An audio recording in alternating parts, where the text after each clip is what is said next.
Você acompanha agora a meditação da Palavra do Senhor com o Padre João Carlos. E nesta terça-feira, 24 de novembro, eu estou lhe trazendo a Palavra de Deus para abençoar o seu dia. Quando vocês ouvirem falar de guerras e revoluções, não fiquem apavorados. Lucas 21, versículo 9. O quadro descrito por Jesus é, no mínimo, preocupante. Jesus anuncia guerras, revoluções, terremotos, perseguições. E ainda assim nos tranquiliza. A destruição do Templo de Jerusalém é uma representação de toda situação de crise. Não ficará pedra sobre pedra, disse Jesus, a quem estava admirando a grandeza e a beleza do templo de Herodes. Viria tudo abaixo. Coisa que não se poderia esperar nunca. O Templo de Jerusalém não era só o símbolo da nação judaica, sede do Sinédrio, meta de peregrinações. Era a casa de Deus, onde ele recebia as oferendas e sacrifícios do seu povo, onde estava a arca com as tábuas da lei, lugar de sua presença poderosa. 40 anos depois dessas palavras de Jesus, vieram os romanos e queimaram, saquearam, destruíram o templo e a cidade também. A crise atingiu todos os níveis: o desmantelamento das instituições, o desencanto com a fé, a dispersão do povo. A destruição do Templo de Jerusalém é uma espécie de representação de toda a crise. Crises os discípulos e a comunidade enfrentariam sempre. Então Jesus descreveu 3 níveis de crise que, na verdade, nunca faltaram na história: guerras, desastres naturais e perseguição. Guerras e revoluções seguidas de fome e pestes, cataclismos naturais como terremotos e outros, e perseguição e prisão dos discípulos movidas até pelos próprios familiares.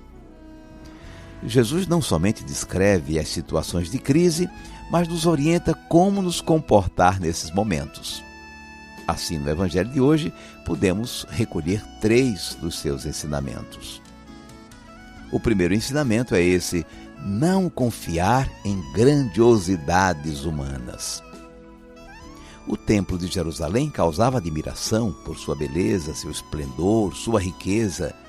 Jesus disse, claro, não ficará pedra sobre pedra.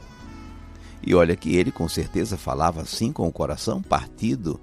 Como judeu piedoso, ele amava o templo de Deus e o visitava regularmente como peregrino. Mas tudo seria destruído, como de fato aconteceu 40 anos mais tarde, na guerra entre judeus e romanos. Aqui nesse mundo, é em vão pôr a confiança em instituições humanas, por mais sólidas que elas pareçam. Elas passam, caducam, desmoronam. Pôr a confiança em Deus. Não confiar em grandiosidades humanas. O segundo ensinamento é o seguinte: não se deixar enganar. Jesus alertou que muitos se apresentariam em seu nome. Não devemos segui-los. Sempre existiram falsos profetas e falsos pastores que se aproveitam da credulidade dos ingênuos ou do medo dos fracos. Seguir Jesus, não se deixar enganar pelos falsos profetas. O terceiro ensinamento é o seguinte: não se apavorar. São sinais, não é o fim ainda. De fato, basta pensar nas guerras mundiais, que fim de mundo não foram. Na hora das crises, manter a calma, a serenidade, não se apavorar.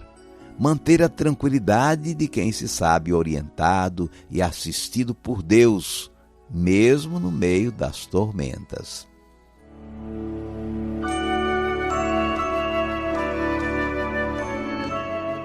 Vamos guardar a mensagem. Crises existem. Crises nós vivemos hoje em vários níveis, na família, na igreja, na sociedade. Há sempre crises na história, situações difíceis, guerras, fome, terremotos. Não é de agora que isso acontece. Jesus, no Evangelho de hoje, está nos deixando orientações preciosas para as horas de crise. Não se fiar em grandiosidade, nem se deixar enganar por falsos profetas e manter sempre a calma.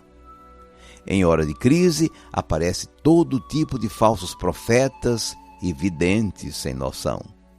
A orientação de Jesus: não se deixar levar por eles. Confiemos em Deus que assiste e conduz a sua igreja por meio dos nossos pastores. Amemos e confiemos em sua liderança. O Senhor continua a nos instruir e orientar por sua santa palavra.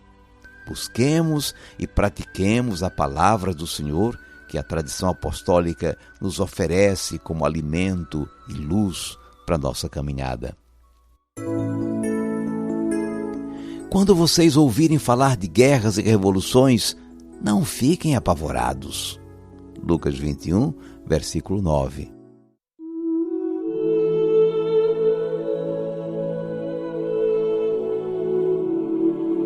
Cinco segundos para você falar com Deus.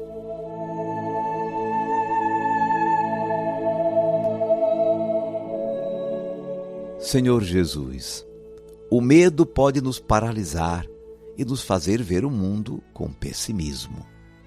Só a serenidade de quem se sabe amado e protegido por Deus nos liberta para agir e transformar a realidade. Tens razão, Senhor. A exagerada confiança na grandiosidade e no poderio das instituições humanas, na ciência, na tecnologia, pode nos levar a dispensar a confiança em Deus. É assim que o templo toma o lugar de Deus. Dá-nos, Senhor, a graça de pôr nossa confiança unicamente em Deus, de seguir-te como nosso único mestre e de permanecer serenos nas dificuldades e crises desta vida. Seja bendito o teu santo nome, hoje e sempre. Amém. Por favor, incline a sua cabeça. Vou invocar a bênção de Deus sobre você agora. O Senhor te abençoe e te guarde. Diga amém. O Senhor tenha misericórdia de ti. O Senhor te dê a paz. E te abençoe o Deus Todo-Poderoso, Pai e Filho e Espírito Santo. Amém. Vamos viver a palavra. No seu caderno espiritual, faça uma pequena lista das crises pelas quais você já passou. Será que dá para reconhecer a presença de Deus ao seu lado em todas essas situações? Vou confiar em Deus, vou me valer de Deus, e venha o que vier, haja o que houver, em Deus eu vencerei. Vou confiar em Deus, vou me valer de Deus,